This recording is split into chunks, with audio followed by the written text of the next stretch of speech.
Thanks my dear friends and my students. मित्रों, जैसा कि आप जानते हैं, इस समय हम लोग यूजीसी नेट फर्स्ट पेपर के बहुत ही महत्वपूर्ण टॉपिक को ले रहे हैं। मैंने पिछले वीडियो में भारतीय तर्कशास्त्र के संबंध में मैंने विवेचना किया था। मैंने आपको बताया था, पूरा डिटेल में समझाया था कि दर्शन शास्त्र कहते किसे हैं, फिलॉसफी किसे कहते हैं, फिलॉसफी के कितने पक्ष होते हैं, जैसे तत्व मीमांसा, ज्ञान मीमांसा। तत्व मीमांसा किसे कहते हैं, ज्ञान मीमांसा किसे कहते हैं, भारतीय दर्शन में कितने प्रमाण हैं, और हमारे टॉपिक में जो भी रखा गया है मैंने उसको इस राइटिंग में बड़ा अच्छा टेक्निकल रूप में मैंने एक्सप्लेन किया था। और मुझे पूरा विश्वास है कि आप उस वीडियो को एक बार देख लेंगे 100% समझ में आ जाएगा।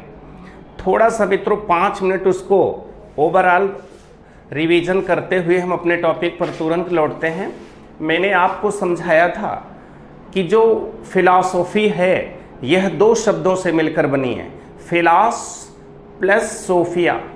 फिलॉस का मतलब होता है प्रेम, सोफिया का मतलब होता है ज्ञान, ज्ञान के प्रति प्रेम। कहने का मतलब हुआ कि पाश्चात्य दार्शनिक जगत में पाश्चात्य दार्शनिक चिंतकों ने या दार्शनिकों ने फिलॉसफी को ज्ञान के पिपासा को शांत करने के लिए, एक मानसिक व्यायाम के लिए, ज्ञान से संबंधी मनोरंजन के लिए इसको एक्सेप्ट किया था, इसे प्रस्तुत किया था। लेकिन जब हम भारतीय वांग्मय की तरफ आते हैं, भारतीय परिवेश में आते हैं, इसको हम लोग दर्शन शास्त्र कहते हैं। दर्शन शब्द दृश्य धातु से मिलकर बना है, जिसका अर्थ होता है विषय का साक्षात्कार करना, समस्या के अंतरतम बिंदुओं को जान लेना, जिससे समस्या का प्रभावी समाधान हो जाए। याद रखना मित्रों, पाश्चात्य जगत में मानसिक व्यायाम के रूप में ज्ञान संबंधी मनोरंजन के लिए फिलॉसफी को अडॉप्ट किया गया है। भारतीय दर्शन में, भारतीय दृष्टिकोण में दर्शन शास्त्र को जीवन संबंधी समस्याओं के समाधान के रूप में स्वीकार किया गया है। फिर मैंने आपको समझाया था कि दर्शन शास्त्र के 2 पक्ष होते हैं, फिलॉसफी के 2 पक्ष होते हैं। एक होता है जिसे तत्व मीमांसा कहते हैं, दूसरा होता है जिसे ज्ञान मीमांसा कहते हैं। मैंने बोला था, आप अगर वीडियो देखे होंगे तो मैंने पूरा डिटेल में समझाया है। मैंने बोला था कि तत्व की जब विवेचना की जाती है, अर्थात दर्शन का वह पक्ष जिसमें आत्मा, परमात्मा, ईश्वर, ब्रह्म, जगत, जन्म, मरण, मोक्ष, अमरता, इन सारे बिंदुओं की समीक्षा की जाती है, तो उसे हम तत्व मीमांसा कहते हैं। और जब प्रमेय, प्रमाण, प्रामाण्य अर्थात ज्ञान से संबंधित पक्षों की विवेचना की जाती है, मीमांसा की जाती है, तब उसे हम ज्ञान मीमांसा कहते हैं। और मित्रों, मैंने आपको समझाया था कि जो भारतीय दर्शन है, इनका जो अप्रोच है, जो दृष्टिकोण है, बिल्कुल मित्रों क्लियर कट दिमाग में रखना कि भारतीय जो दार्शनिक हैं वे तत्व मीमांसा को पहले महत्व देते हैं, उसके बाद ज्ञान मीमांसा की तरफ आते हैं।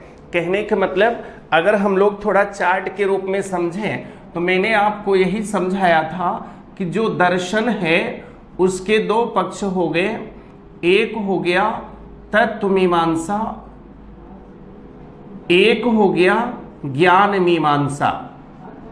ज्ञान मीमांसा, ध्यान रखना, जो भारतीय दार्शनिक हैं वो पहले तत्व मीमांसा को महत्व देते हैं, इनकी विवेचना करने के बाद वो ज्ञान मीमांसा की तरफ आते हैं। मतलब तत्व मीमांसा को अधिक महत्व देते हैं, उसके बाद ज्ञान मीमांसा की तरफ आते हैं। लेकिन जो पाश्चात्य विचारक हैं, जो पाश्चात्य दार्शनिक हैं, पहले वो ज्ञान मीमांसा की विवेचना करते हैं, पहले वे मानव ज्ञान की सीमा को जान लेना चाहते हैं, मानव ज्ञान की परिसीमांकन कर लेना चाहते हैं, उसके बाद वो तत्व मीमांसा की ओर बढ़ने की कोशिश करते हैं।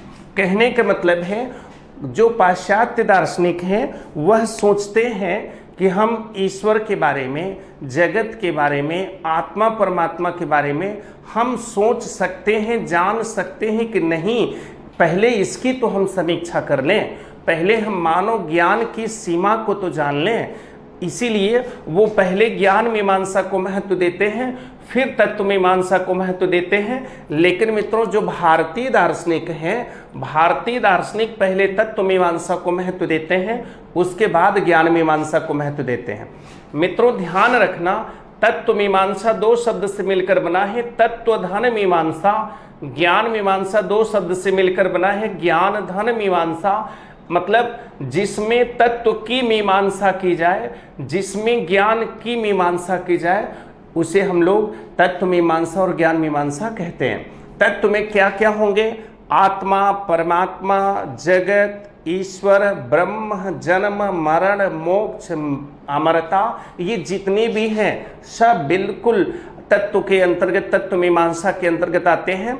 और जो ज्ञान मीमांसा के अंतर्गत आएंगे, प्रमा, प्रमेय, प्रमाण, प्रामाण्य, ये जितने भी होते हैं, जो ज्ञान के ओरिजिनेशन से लेकर के, ज्ञान के उद्भव से लेकर के ज्ञान की प्रामाणिकता तक जितने भी पक्ष जुड़े होते हैं, वो सारे के सारे पक्ष ज्ञान मीमांसा से संबंधित होते हैं। ठीक है मित्रों, मैंने आपको पूरा समझाया था। फिर मैंने आपको बताया था कि भारतीय दर्शन में, चूंकि हम लोग भारतीय दर्शन की, भारतीय तर्कशास्त्र की विवेचना कर रहे हैं, जो हमारे नेट फर्स्ट पेपर में रखा गया है, तो मैंने कहा था कि भारतीय दर्शन में 6 प्रमाण को स्वीकार किया गया है। 6 प्रमाण को स्वीकार किया गया। मित्रों ध्यान रखना, कितने प्रमाणों को स्वीकार किया है?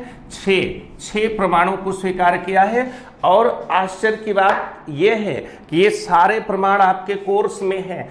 आप देख रहे हो, आप अपना सिलेबस उठा के देखें तो सारी चीजें आपके यहाँ रखी गई हैं। कौन कौन है? पहला प्रत्यक्ष प्रमाण, दूसरा अनुमान प्रमाण, तीसरा उपमान प्रमाण, तीसरा शब्द प्रमाण, चौथा उपमान प्रमाण, पांचवा अर्थापत्ति प्रमाण, छठा अनुपलब्धि प्रमाण, अनुपलब्धि प्रमाण। मित्रों ध्यान से समझिए, एक एक बिंदु को बिल्कुल क्लियर करते चलिएगा। ये जो 6 प्रमाण हैं, आपसे अगर पेपर में पूछे कि भारतीय दर्शन में कितने प्रमाण स्वीकार किए गए, तो मित्रों 6। प्रत्यक्ष, अनुमान, शब्द, उपमान, अर्थापत्ति, अनुपलब्धि। ध्यान देना, एक एक चीजें बिल्कुल एक दूसरे से अलग हैं। जैसे प्रत्यक्ष प्रमाण है, तो प्रत्यक्ष प्रमाण का मतलब जो चीज हम लोग प्रत्यक्ष अनुभव में लें, जो चीज हम लोग प्रत्यक्ष रूप से देखें, अर्थात जिसका प्रत्यक्षीकरण सीधे सीधे जिसे देख करके हम जान लें, उसे हम प्रत्यक्ष प्रमाण कहते हैं। तो मित्रों इससे प्रत्यक्ष ज्ञान की प्राप्ति होती है। अनुमान का मतलब होता है जहां पर प्रत्यक्ष ज्ञान काम न करे, अर्थात जिस विषय का प्रत्यक्ष ज्ञान ना हो पाए, तब हम वहां अनुमान प्रमाण का प्रयोग करते हैं, अर्थात यहां पर अप्रत्यक्ष ज्ञान की प्राप्ति होती है। कहने का मतलब हो गया कि प्रत्यक्ष से हमको प्रत्यक्ष ज्ञान मिल गया, प्रत्यक्ष प्रमाण से प्रत्यक्ष ज्ञान मिला, अनुमान प्रमाण से अप्रत्यक्ष ज्ञान मिला। ध्यान रखना मित्रों, अप्रत्यक्ष ज्ञान मिला। फिर उसके बाद शब्द प्रमाण आता है। शब्द प्रमाण में हम लोग देखते हैं ईश्वरीय वचन, पूरा लिखा आए थे, समझाए भी थे। ईश्वरीय वचन, धर्म ग्रंथ और उसके बाद वेद। ये सब क्या है?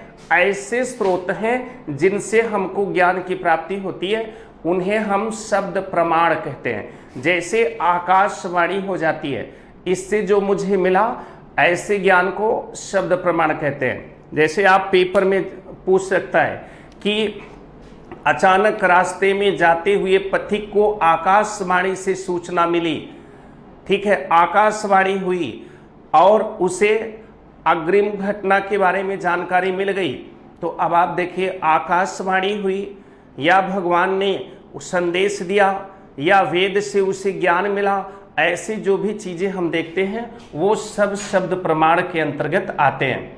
फिर आता है उपमान प्रमाण। मित्रों, मैंने उस वीडियो में भी लिख करके समझाया था, मैंने कहा था यहां सादृश्यता से हम ज्ञान प्राप्त करते हैं।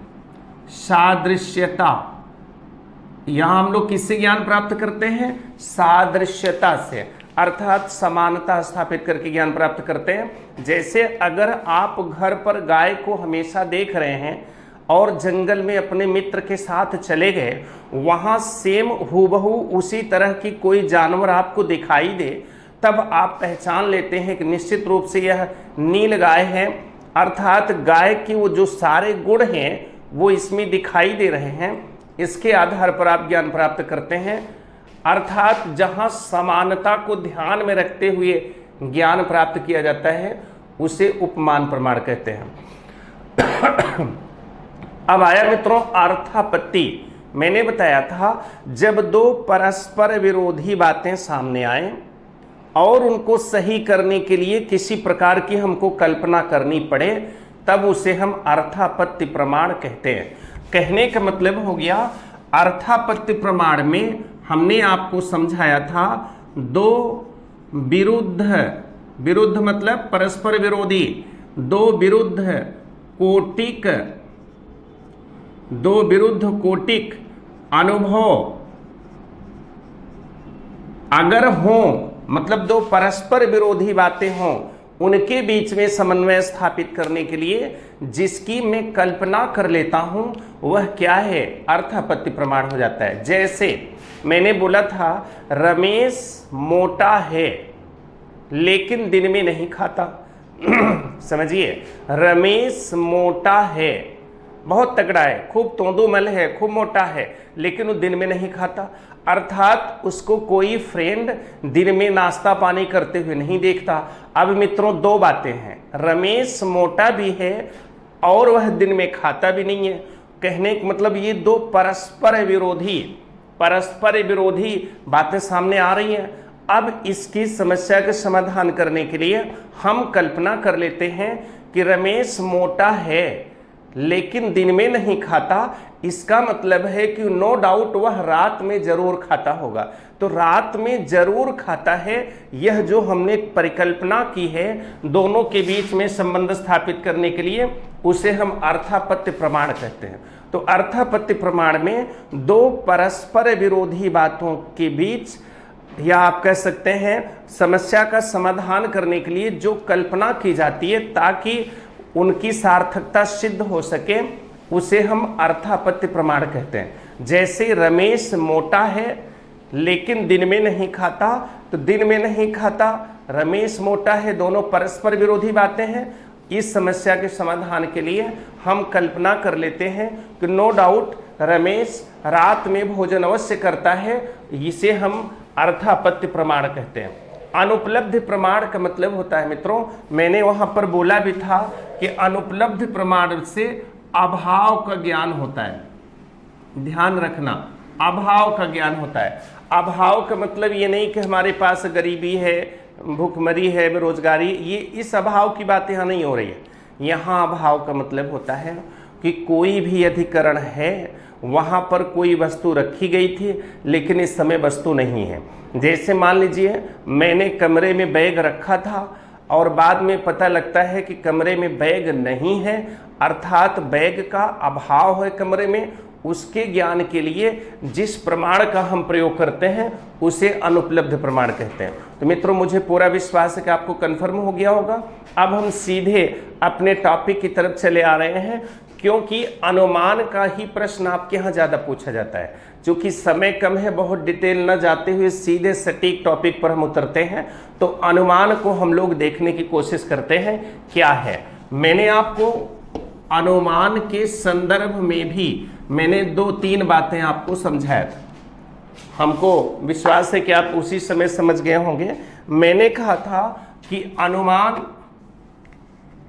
2 शब्दों से मिलकर बना है, अनु धन मान। अनु माने होता है पीछे मान मीन्स होता है ज्ञान, इसका मतलब हो गया पीछे का ज्ञान, अर्थात पश्चातवर्ती ज्ञान। पश्चातवर्ती ज्ञान, ध्यान रखना मित्रों, पश्चातवर्ती ज्ञान मतलब प्रत्यक्ष ज्ञान के बाद का ज्ञान। प्रत्यक्ष ज्ञान के बाद का ज्ञान। प्रत्यक्ष ज्ञान के बाद का ज्ञान, उसे अर्थात अपरोक्ष ज्ञान, उसे हम अनुमान कहते हैं। तो मित्रों अब उसी के अंतर्गत हम आते हैं। मैंने वहां समझाया था कि अनुमान, अब आप इसमें उदाहरण भी ले सकते हैं कैसे अनुमान से हम ज्ञान प्राप्त करते हैं।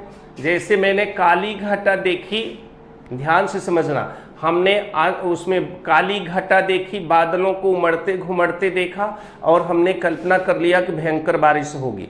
हम अनुमान लगा लिए कि बारिश बहुत तगड़ी होगी, बहुत तेजी से बारिश होगी। और मान लीजिए हमारे सामने नदी उफान पर है, पूरा पानी का प्रवाह चल रहा है, तो नदी के उफान पर होने अर्थात सुबह उठकर जब हम देखते हैं चारों तरफ पानी ही पानी है, उसे देखकर हम अनुमान लगा देते हैं नो डाउट कहीं न कहीं भारी बारिश हुई है। तो यह हो गया अनुमान। तो अनुमान का मतलब होता है प्रत्यक्ष ज्ञान के बाद का ज्ञान, अर्थात पश्चातवर्ती ज्ञान। मैंने मित्रों आपको बोला था, पिछले वीडियो में बताया था कि अनुमान के कई तत्व होते हैं। अब उसी की चर्चा हम करने चल रहे हैं। आप देख रहे हैं अनुमान के अधोलिखित तत्व हैं। पहला है पक्ष, दूसरा है साध्य, तीसरा है हेतु, चौथा है पक्ष धर्मता, पांचवा है सपक्ष, छठा है विपक्ष, सातवां है व्याप्ति। आप ध्यान देना, ये आपके पेपर में विधिवत रखा गया है, सिलेबस में है, यूजीसी नेट फर्स्ट पेपर के सिलेबस में है मित्रों। कहीं से भी प्रश्न बना सकता है, इसको हमें सीखना है, इसमें घबराना नहीं है, सीखना है। जैसे आप देखिए, हम आपको समझा रहे हैं,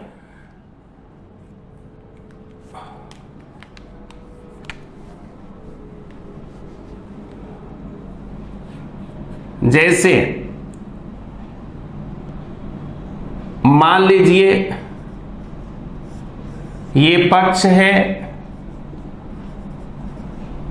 ये साध्य है, ये हेतु है, ठीक है ना। और आप देख रहे हो पक्ष का उदाहरण क्या है, मैं कल बताया था पर्वत। साध्य का उदाहरण क्या है, आग। अभी हम बताते हैं कहां से हम उदाहरण ले रहे हैं। हेतु का उदाहरण क्या है, धुआं।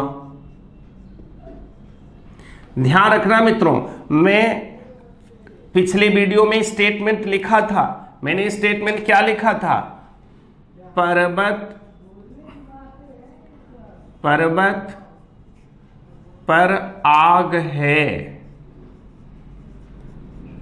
आग है क्योंकि वहां धुआं है। बस मित्रों इन्हीं दो तर्क वाक्यों पर आप निगाह लगाइए और अभी शेष को बिल्कुल छोड़ दीजिए। आप केवल इन्हीं बिंदुओं पर चलिए, इतने बातों पर आप गौर करिएगा, सब पता चल जाएगी। हमको यह सिद्ध करना है पर्वत पर आग है क्योंकि वहां धुआं है। पहले इसमें हमको पहचानना है मित्रों, खूब इस उदाहरण को पूछता है, पहले में पहचानना है कौन पक्ष है, कौन साध्य है, कौन हेतु है। जैसे ध्यान दीजिए, आपके सामने पर्वत मालाएं हो, आपके सामने पर्वत श्रेणी हो और वहां पर भयंकर धुआं उठ रहा हो, भयंकर उठ रहा हो। ये बादलों वाला नहीं, ये जो आप देखते हैं बर्फ वाला नहीं, एक काला काला धुआं खूब उठ रहा हो और आप उस पर्वत पर काले काले धुएं या जटिल धुआं, एकदम संश्लिष्ट धुआं को देख करके आप कल्पना कर सकते हैं कि नो डाउट वहां आग जरूर जल रही है। ध्यान देना मित्रों, बात यहां हो रहा है कि अगर मान लीजिए ये पहाड़ है और यहां पर आग जल रही है तो धुआं जरूर होगा। ठीक है, अब इसमें तीनों चीजों को सीखना है। हमने पहला लिया है पक्ष, आप देख रहे हैं मैंने परिभाषा दिया है पक्ष की। क्या परिभाषा दिया है? वह आश्रय जिस पर साध्य को सिद्ध किया जाता है। ध्यान देना मित्रों, यहां पर आपको देखना है वह आश्रय जिस पर साध्य को सिद्ध किया जाता है। आश्रय क्या होगा? यहां पर आश्रय होगा पर्वत। ध्यान देना, आश्रय होगा पर्वत। क्यों? क्योंकि वह आग उस पर्वत पर है, तो जिस पर होता है वही आश्रय कहलाता है, वही आश्रय होता है, वही पक्ष कहलाता है। तो ऐसा आश्रय जिस पर आग है वह पक्ष कहलाता है। तो आश्रय है कौन? हम पर्वत पर आग की बात कर रहे हैं। हम आपसे अगर कहें कि बेटा ये पर्वत देखो और बताओ कि इसमें आग है कि नहीं है, तो मित्रों बताइए आग क्या है? आग तो साध्य है जिसको मुझे सिद्ध करना है। किस पर सिद्ध करना है? पर्वत पर सिद्ध करना है। और किसको देख करके हम सिद्ध करेंगे कि पर्वत पर आग है? धुएं को देख करके हम सिद्ध करेंगे कि पर्वत पर आग है। तो पर्वत क्या हो गया? आश्रय हो गया। पर्वत क्या हो गया? पक्ष हो गया। वही मैंने परिभाषा दिया, पक्ष का मतलब वह आश्रय जिस पर साध्य को सिद्ध किया जाता है। तो आश्रय क्या हुआ? पर्वत। साध्य क्या हुआ? आग। धुआं क्या हुआ? हेतु। क्योंकि मित्रों आप देख रहे हो धुआं को देख करके, अगर मैं आपसे कहूं कि पर्वत पर आग है सिद्ध करो, आप धुएं को जब देखते हो तब पर्वत पर आग के होने की बात सच्चाई सामने आपके आती है। तो कहने का मतलब अगर पहाड़ी सामने हो, मुझे आग रूपी साध्य को सिद्ध करना, साध्य माने जिसको हम सिद्ध करें, तब हम कैसे सिद्ध करेंगे? पर्वत पर चढ़ करके तो हम नहीं सिद्ध करेंगे, क्योंकि इतनी हाइट पर पर्वत होता है, हर जगह चढ़ना ठीक नहीं होता, आप नहीं पहुंच पाएंगे। तो पता लगा हमने देखा भयंकर धुआं उठा हुआ है, काला काला धुआं उठा हुआ, घनिष्ठ धुआं उठा हुआ है एकदम, उसको देख करके हम बताए कि नो डाउट सर वहां पर आग है, क्योंकि वहां धुआं उठ रहा है। तो धुआं क्या हो गया? साक्ष्य हो गया, प्रमाण हो गया, जिसको देखकर हम किसे सिद्ध कर रहे हैं? आग को सिद्ध कर रहे हैं। किस पर सिद्ध कर रहे हैं? पर्वत पर सिद्ध कर रहे हैं। तो यह जो पर्वत है आश्रय है, तो मैंने बोला कि पक्ष वह आश्रय है जिस पर साध्य को सिद्ध किया जाता है। दूसरा आया मित्रों, साध्य किसे कहते हैं? जिसे पक्ष में सिद्ध किया जाता है। पक्ष हमारा है आश्रय पर्वत, अर्थात पर्वत पर हम जिसको सिद्ध करते हैं वही साध्य कहलाता है। तो साध्य हो गया कौन? आप देख रहे हो आग। पक्ष कौन हो गया? पर्वत। साध्य कौन हो गया? आग। अब सामने आया हेतु। हेतु का मैंने बोला था, हेतु वह साक्ष्य है, वह प्रमाण है जिसके आधार पर हम आग को पर्वत पर सिद्ध कर लेते हैं। तो हेतु क्या है? साक्ष्य है। साक्ष्य क्या मिला था हमको? धुआं। धुआं वह प्रमाण है जिसको देख करके कोई व्यक्ति पर्वत पर आग होने की परिकल्पना कर लेता है। तो धुआं यहां पर हो गया क्या? हेतु हो गया। तो हमने यहां पर लिखा भी है, ऐसा साक्ष्य जिससे पक्ष में साध्य को सिद्ध किया जाता है। तो पक्ष हो गया मित्रों पर्वत, साध्य हो गया आग, और हेतु हो गया धुआं। हेतु हो गया धुआं, क्योंकि आप देख रहे हो धुआं को देखकर पर्वत रूपी आश्रय पर आग रूपी साध्य को सिद्ध किया जाता है। तो जब भी आपके चर्चा में आएगा, चूंकि आप भारतीय तर्कशास्त्र पढ़ रहे हैं, वहां आपको दे देगा पर्वत पर आग है, इसमें पक्ष कौन है? तुरंत कहेंगे पर्वत। साध्य कौन है? तुरंत कहेंगे आग। फिर नीचे दिया रहता है क्योंकि वहां धुआं है। हम कहेंगे हेतु कौन है? आप कहेंगे धुआं। तो धुआं हेतु हो गया। पर्वत पक्ष हो गया, आग साध्य हो गया। और अब हम इसमें कैसे समझें कि जो आश्रय होता है, जिस पर मुझे आग को सिद्ध करना है, वह आश्रय पक्ष कहलाता है, पर्वत है। पर्वत पर जिसे हम सिद्ध करने की कोशिश कर रहे हैं वह साध्य कहलाता है, आग साध्य हो गया।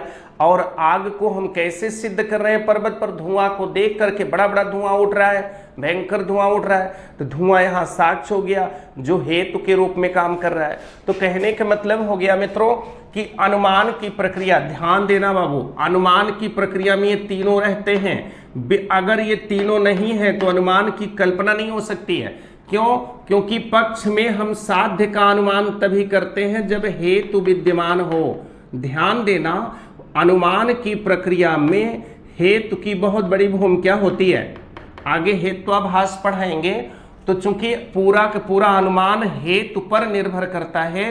अगर हेतु हमारा गड़बड़ हो जाए, हेतु मेरा बेकार हो जाए, हेतु में गलती उत्पन्न हो जाए, दोषी हो जाए, तो मेरा पूरा अनुमान दूषित हो जाता है। तो आगे हम हेत्वाभास जब पढ़ाएंगे, हेतु का आभास, तब आप समझोगे। अभी आप इन तीन की त्रिगुटी जरूर जानिएगा। पक्ष, साध्य, हेतु। पक्ष है आश्रय पर्वत, साध्य है वह जिसे सिद्ध करना है आग, और उसके बाद में हेतु वह है जिसको देख करके हम आग को पर्वत पर सिद्ध करते हैं, वह है धुआं। ठीक है ना? इन तीन चीजों को हमको समझना है। समझने के बाद अब बातें कंफर्म हो गई कि अब पक्ष क्या है, हम तुरंत कहेंगे। अगर पेपर में दिया रहेगा पर्वत पर आग है क्योंकि वहां धुआं है, कह देगा कि बताओ इसमें, आपसे सीधे पेपर में प्रश्न करेगा, बताओ इसमें पक्ष कौन है? तुरंत कहेंगे पक्ष है पर्वत। कहेगा साध्य कौन है? आग है साध्य, क्योंकि इसी को सिद्ध कर रहे हैं। कहेगा कि उसमें हेतु कौन है? धुआं, धुआं हो गया हेतु। तो इस तरह से मित्रों ध्यान रखना है, जिस पर हम आग को सिद्ध करेंगे, जिस पर हम साध्य को सिद्ध करेंगे वह पक्ष होगा। पक्ष पर जिसे सिद्ध करने की कोशिश करेंगे वह साध्य होगा। और जिस चीज को, जिस साक्ष्य को, दृष्टांत को देख करके हम उसमें साध्य को सिद्ध करने की कोशिश करते हैं, वह साक्ष्य पूरी तरह से हेतु कहलाता है। और ध्यान रखना मित्रों, पक्ष, साध्य, हेतु की यह जो त्रिगुटी है अनुमान की प्रक्रिया का अभिन्न अंग होता है। लेकिन इन तीनों में, मैं बहुत क्लियर कट बोल रहा हूं, लेकिन इन तीनों में हेतु सर्वाधिक महत्वपूर्ण है। अनुमान की प्रक्रिया पूरी तरह से हेतु पर निर्भर करती है। अगर हेतु का आभास हो जाए, अगर हेतु दोषी हो जाए, हेतु प्रदूषित हो जाए, तो मेरा पूरा अनुमान की प्रक्रिया प्रदूषित हो जाती है। ध्यान रखना मित्रों, क्योंकि हम उसी को तो देख करके हम अनुमान लगाते हैं। आप बताइए, अगर धुआं देखने में कहीं हम गड़बड़ी कर गए तो क्या हम पर्वत पर आग को सिद्ध कर पाएंगे? कभी नहीं कर सकते हैं। तो इसीलिए आगे हम हेत्वाभास में पढ़ाएंगे। तो मित्रों, पक्ष क्लियर हो गया, साध्य क्लियर हो गया, हेतु क्लियर हो गया। फिर आता है पक्ष धर्मता। पक्ष धर्मता का मतलब है पक्ष में हेतु का होना। ध्यान देना मित्रों, पक्ष में हेतु का होना। पक्ष क्या है? पर्वत। हेतु क्या है? धुआं। अर्थात पर्वत में धुएं का होना। तो यहां उदाहरण भी दिया है, पर्वत में धुएं का दिखाई देना। मित्रों, बार बार मैं बोल रहा हूं, पक्ष क्या है? पर्वत। साध्य क्या है? आग। हेतु क्या है? धुआं। इसका मतलब हो गया कि पक्ष में हेतु का होना, पर्वत में धुएं का दिखाई देना। फिर आता है सपक्ष। सपक्ष का मतलब होता है मित्रों पक्ष का सजातीय दृष्टांत। कहने का मतलब, जैसे हम लोग पक्ष में देखते हैं जहां साध्य पाया जाता है, उसी तरह से हम उसका सजातीय दृष्टांत ढूंढते हैं, सजातीय उदाहरण देखने की कोशिश करते हैं। कहने का मतलब हो गया कि हम लोग देखें कि पर्वत पर उसमें साध्य है, पर्वत पर आग है, तो हम देख रहे हैं कि आग के होने को सिद्ध करना है। तो आग और कहाँ हो सकता है? जैसे मान लीजिए हमने धुआं देखा, पर्वत पर आग होने को हमने मान लिया कि हाँ पर्वत पर आग है। क्यों? क्योंकि वहाँ धुआं है। ठीक है। और आग कहाँ हो सकती है? आग हमारे रसोई घर में भी हो सकती है, ठीक है। आग अलाव में भी हो सकती है। तो मेरे कहने का मतलब जहां साध्य हो, जहां साध्य की संभावना दिखे, उसे हम सपक्ष कहते हैं। तो पक्ष का सजातीय दृष्टांत वह हो गया रसोई घर। आग रसोई घर में होता है। पक्ष का विजातीय दृष्टांत कहने का मतलब जहां पर शब्द आया है मित्रों, विजातीय दृष्टांत शब्द आया है। विजातीय का मतलब होता है विरोधी। तो आप जानते हो कि पक्ष का सजातीय दृष्टांत रसोई घर हो गया। अर्थात जैसे पक्ष क्या है, आप बार बार समझना, पक्ष क्या है? ऐसा आश्रय जिस पर हम साध्य को सिद्ध करें। तो कहने का मतलब जहां साध्य है क्या? आग है। पर्वत क्या है? पक्ष है। हम पर्वत पर आग को सिद्ध करने की कोशिश करते हैं धुआं को देख करके। तो मेरे कहने का मतलब जैसे वहां मैंने आग को सिद्ध किया था, वैसे यहां पर भी हम बताएंगे कि ऐसा उदाहरण जहां आग पाई जाए तो वह रसोई घर होता है। पक्ष का विजातीय दृष्टांत, पक्ष का विरोधी। तो ध्यान रखिएगा मित्रों, रसोई घर में आग मिलती है लेकिन तालाब में पानी होता है, वहां आग नहीं होता। तो यह एक विरोधी दृष्टिकोण है। विरोधी उदाहरण दिया जा रहा है कि ऐसा उदाहरण जहां पर वो न मिले तो तालाब हो जाता है। फिर कहता है व्याप्ति, हेतु और साध्य का स्वाभाविक संबंध। ध्यान रखना मित्रों, व्याप्ति भी आपके कोर्स में रखा गया है। व्याप्ति का मतलब है हेतु और साध्य का स्वाभाविक संबंध। हेतु क्या है? धुआं। साध्य क्या है? आग। इसका स्वाभाविक संबंध होता है जहां जहां धुआं होगा वहां आग जरूर होगी। ध्यान रखना मित्रों, यह कभी कभी आपसे उल्टा पूछ लेता है, कभी कभी दे देता है जहां जहां आग होगी वहां वहां धुआं होगा। ये मित्रों गलत है। क्यों गलत है? क्योंकि कई बार ऐसा उदाहरण आपके सामने आता है, आग रहती है लेकिन उसमें धुआं नहीं निकलता।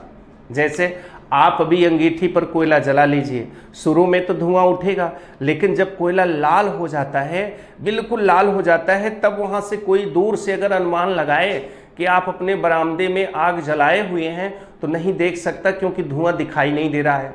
दूसरी चीज, आप जिस समय पता लगता है हीटर जला के बैठे हो, वहां आग तो है लेकिन धुआं नहीं है। इसका मतलब मित्रों जहां जहां आग होती है वहां वहां धुआं होता है, बिल्कुल गलत है। कैसे बोलना है? जहां जहां धुआं होता है वहां वहां आग होती है। तो मित्रों ध्यान रखना, जहां जहां धुआं होता है वहां वहां आग होती है। आपसे पेपर में पूछेगा अधोलिखित में से ये किसका उदाहरण है? तो ये उदाहरण है मित्रों व्याप्ति का। ध्यान रखिएगा, व्याप्ति है क्या? व्याप्ति जो है दो का स्वाभाविक संबंध है। किसका किसका? एक हेतु का, दूसरा साध्य का। ध्यान रखना, इन दोनों के बीच का जो घनिष्ठ संबंध है, इन दोनों के बीच में जो घनिष्ठ संबंध है वही व्याप्ति कहलाता है। तो जब भी व्याप्ति शब्द आवे तुरंत दिमाग में रखना हेतु और साध्य का घनिष्ठ संबंध, ठीक है ना। और उसके लिए यह उदाहरण दिमाग में रखिएगा, जहां जहां धुआं होता है वहां वहां आग होती है। कभी कभी मित्रों फंसाने के लिए दे देता है, आपको मैं एग्जाम्पल दे के बता रहा हूं, फंसाने के लिए आपको दे देता है कि अधोलिखित में से व्याप्त का उदाहरण कौन है? दे दिया, जहां जहां आग होती है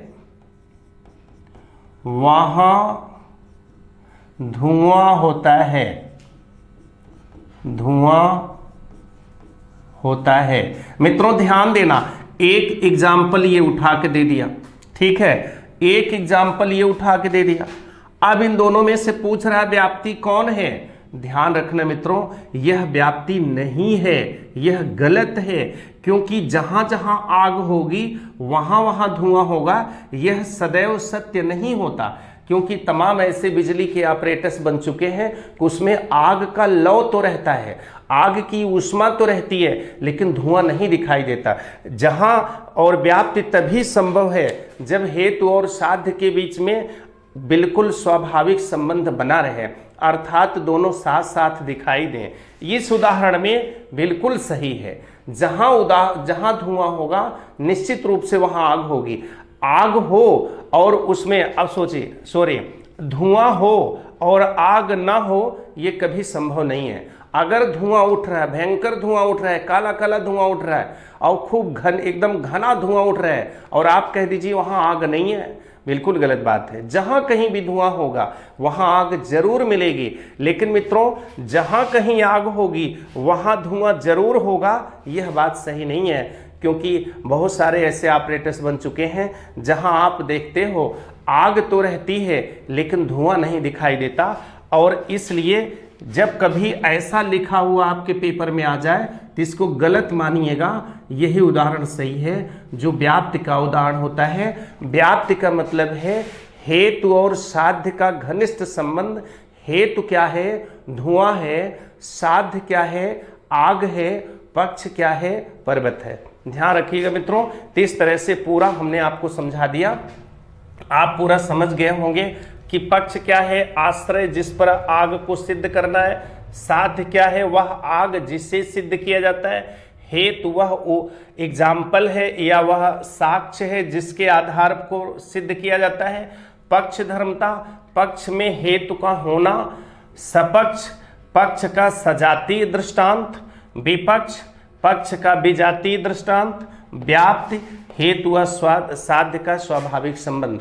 मित्रों ध्यान रखिएगा, स्क्रीनशॉट कर लेना ताकि आपको विधिवत इसके सारे फैक्ट मिल जाए। नहीं तो आपको समझने में बड़ा भ्रम होता रहेगा। अब आइए मित्रों, हम लोग आते हैं अनुमान के प्रकार। चलिए हम लोग अनुमान के प्रकार की तरफ चलते हैं।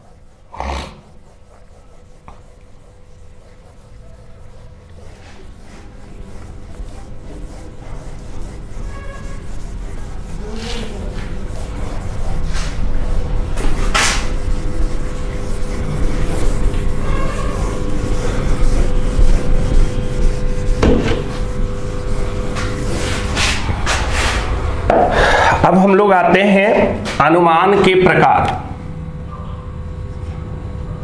अनुमान के प्रकार। ध्यान रखना मित्रों, इसको दो तरह से हम लोग डिवीजन करते हैं। इसको दो तरह से हम लोग डिवीजन करते हैं। एक होता है स्वार्थानुमान,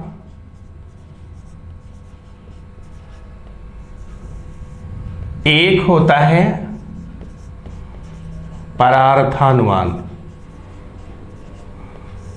एक होता है परार्थानुमान। एक है पूर्ववत अनुमान। पूर्ववत अनुमान। दूसरा है शेषवत अनुमान। तीसरा है सामान्यतो दृष्ट अनुमान। सामान्यतो दृष्ट अनुमान। मित्रों ध्यान दीजिए, ये दो तरह से मैंने डिवीजन किया है। एक को स्वार्थानुमान कहा, एक को परार्थानुमान कहा। ध्यान देना, स्वार्थानुमान का मतलब होता है जहां पर अपने शंका को दूर किया जाए। कहने का मतलब हो गया, इसका अर्थ हो गया कि ऐसा अनुमान जिसमें अपने संशय को दूर करें। संशय को दूर किया जाता है। दूर किया जाता है।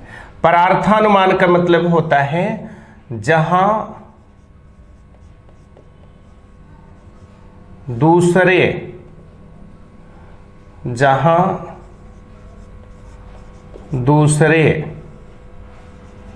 के संशय को दूर करते हैं। जहां दूसरे के संशय को दूर करते हैं। स्वार्थानुमान का मतलब हो गया मित्रों ऐसा अनुमान जिसमें हम अपने भ्रम को दूर करते हैं, ऐसा अनुमान जिसमें हम अपने संशय को दूर करते हैं। तो मित्रों यहां पर ध्यान दीजिएगा, यहां हमें सारे सिस्टम का यूज नहीं करना होता। जैसे अगर मुझे पर्वत पर आग होने का भ्रम हो गया तो हमको किसी मध्यस्थ की आवश्यकता नहीं है, हम स्वयं पर्वत पर निगाह दौड़ाएंगे, धुआं को देख करके आग को हम जान लेंगे कि वहां पर आग है। तो स्वार्थानुमान ऐसा अनुमान है जिसमें केवल अपने संशय को दूर किया जाता है। परार्थानुमान ऐसा अनुमान होता है जिसमें दूसरों की शंका को दूर किया जाता है, दूसरे के संशय को दूर किया जाता है। ध्यान रखना मित्रों, जहां स्वार्थानुमान होता है, जहां अपने संशय को दूर करना होता है, वहां न्याय वाक्य के सिस्टम का प्रयोग करना जरूरी नहीं होता। अर्थात वहां पर जो अनुमान की प्रक्रियाएं हैं उन सबको एक साथ फॉलो करना, उनको सीक्वेंस में रखने की कोई आवश्यकता नहीं होती।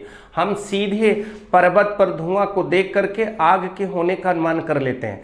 लेकिन मित्रों जहां दूसरे का भ्रम दूर करना होता है, परार्थानुमान जहां दूसरे के संशय को दूर करना होता है, वहां किसी न किसी मध्यस्थ की आवश्यकता होती है। वहां हमें अनुमान की जो 5 प्रक्रियाएं होती हैं उन 5ओं का प्रयोग हमको करना पड़ता है, ठीक है ना। तो स्वार्थानुमान ऐसा अनुमान है जिसमें अपने संशय को दूर किया जाता है। परार्थानुमान ऐसा अनुमान है जिसमें दूसरों के शंका को दूर किया जाता है, दूसरों के संशय को दूर किया जाता है। आप देखते हो स्वार्थानुमान को दूर करने के लिए न्याय वाक्य की प्रक्रिया का प्रयोग नहीं किया जाता, लेकिन परार्थानुमान को दूर करने के लिए न्याय वाक्य की प्रक्रिया का प्रयोग किया जाता है। अभी हम आपको समझाएंगे कि न्याय वाक्य की प्रक्रिया क्या होती है, लेकिन अभी पहले इनके प्रकार को आप समझ लीजिए। तो स्वार्थानुमान में अपने संशय को दूर करते हैं, परार्थानुमान में दूसरे के संशय को दूर करते हैं। अब मित्रों हम आगे पूर्वोक्त अनुमान, शेषवत अनुमान, सामान्यतो दृष्ट अनुमान। ध्यान रखिएगा, पूर्वोक्त अनुमान, शेषवत अनुमान और सामान्यतो दृष्ट अनुमान में कभी कभी आपसे पेपर में पूछ लेता है, एग्जाम्पल देकर के पूछ लेता है, और उसमें मित्रों आपको चेक करने के लिए बोलता है बताइए कौन सा अनुमान है। जैसे एग्जाम्पल में दे रहा हूं, आप पकड़ने की कोशिश करिए। काली घटा को देखकर भारी बारिश करने का अनुमान। ध्यान देना मित्रों, काली घटा को देखकर भारी बारिश करने का अनुमान। तो ऐसे ही पेपर में आपको उठा करके दे देगा, कह देगा कि बताओ काली घटा को देखकर भारी बारिश का अनुमान।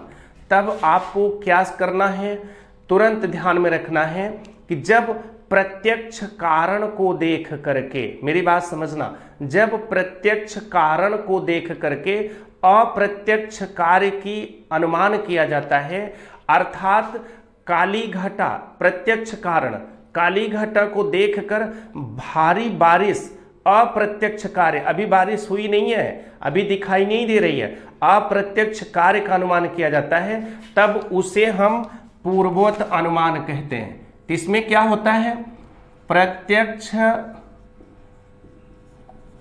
प्रत्यक्ष कारण को देख करके, प्रत्यक्ष कारण के आधार पर अप्रत्यक्ष कार्य का अनुमान किया जाता है। अप्रत्यक्ष कार्य का अनुमान किया जाता है मित्रों। प्रत्यक्ष कारण को देखकर अप्रत्यक्ष कार्य का अनुमान किया जाता है। प्रत्यक्ष कारण क्या है, काली घटा। मैं उदाहरण दे रहा था कि काली घटा को देखकर भारी बारिश का अनुमान। तो भारी बारिश आप देख रहे हो, काली घटा को देखकर भारी बारिश का अनुमान, अर्थात प्रत्यक्ष कारण को देख करके अप्रत्यक्ष कार्य का जब अनुमान किया जाता है तब उसे हम पूर्वोक्त अनुमान कहते हैं। तो पूर्वोक्त अनुमान में क्या होता है, प्रत्यक्ष कारण को देख करके अप्रत्यक्ष कार्य का अनुमान किया जाता है। शेषवत अनुमान क्या है, ध्यान रखना मित्रों, इसी को पलट देना है। अब हम बोलेंगे प्रत्यक्ष कार्य को देख करके, कारण नहीं, ऊपर तो हम कारण लिख चुके हैं, प्रत्यक्ष कार्य को देख करके या प्रत्यक्ष कार्य को देख करके या प्रत्यक्ष कार्य के आधार पर अप्रत्यक्ष कारण की कल्पना करना।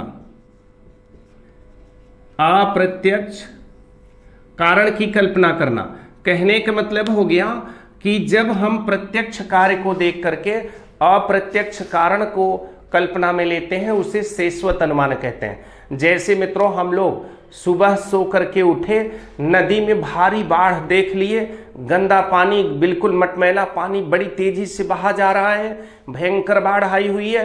तुरंत हम लोग उस भयंकर बाढ़ के पानी को बहते हुए, प्रत्यक्ष कार्य, जो कार्य मुझे दिखाई दे रहा है, पानी को बहते हुए, भयंकर बाढ़ को देखते हुए हम कल्पना कर लेते हैं कहीं न कहीं भारी बारिश हुई होगी।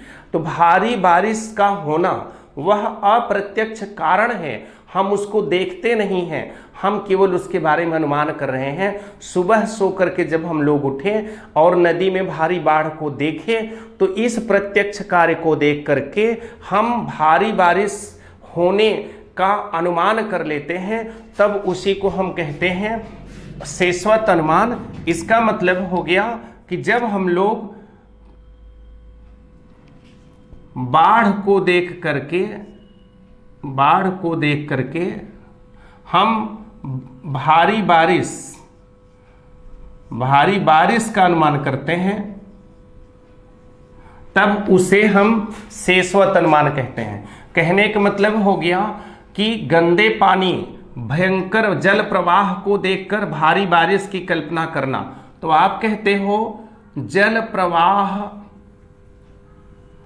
जिसको आप बाढ़ कहते हो, बाढ़ को देखकर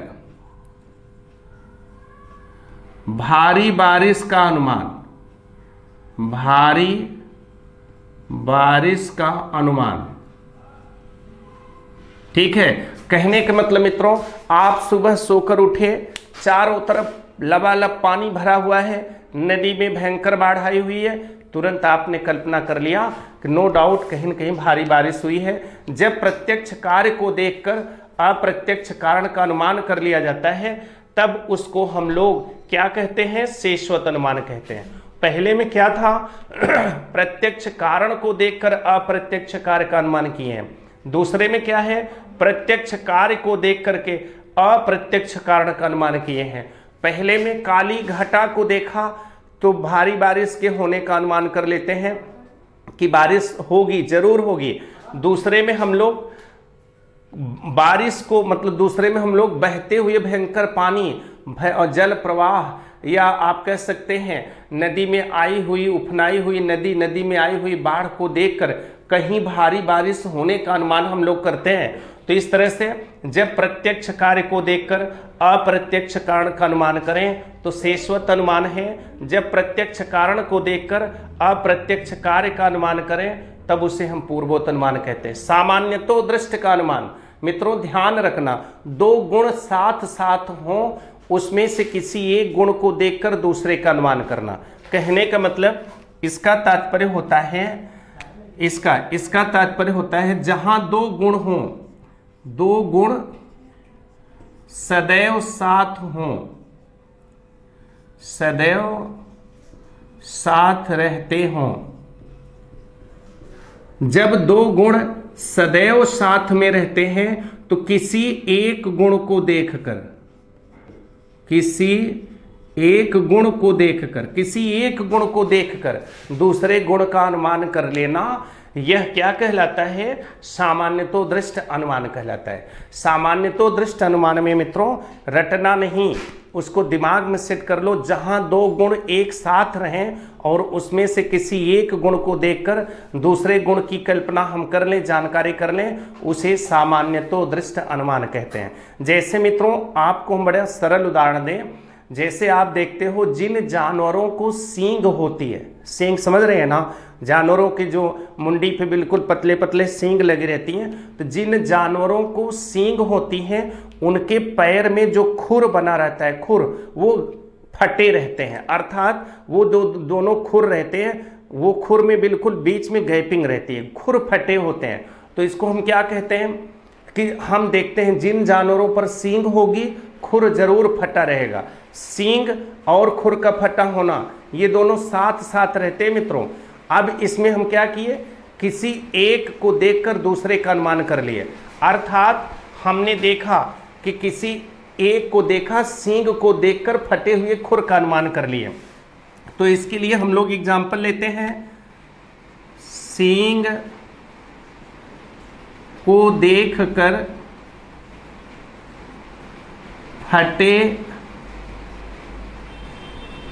फटे खुर, जो पैर में होता है, फटे खुर का अनुमान करना।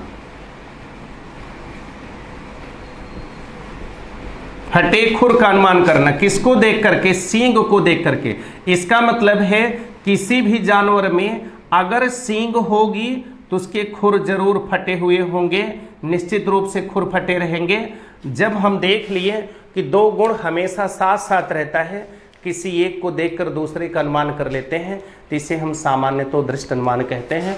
तो मित्रों, इस तरह से हमने आज आपको अनुमान के स्वरूप, अनुमान के प्रकार पर फोकस किया है, एक एक तथ्यों को अवगत कराया है। और मुझे पूरा विश्वास है कि आप विधिवत समझ गए होंगे।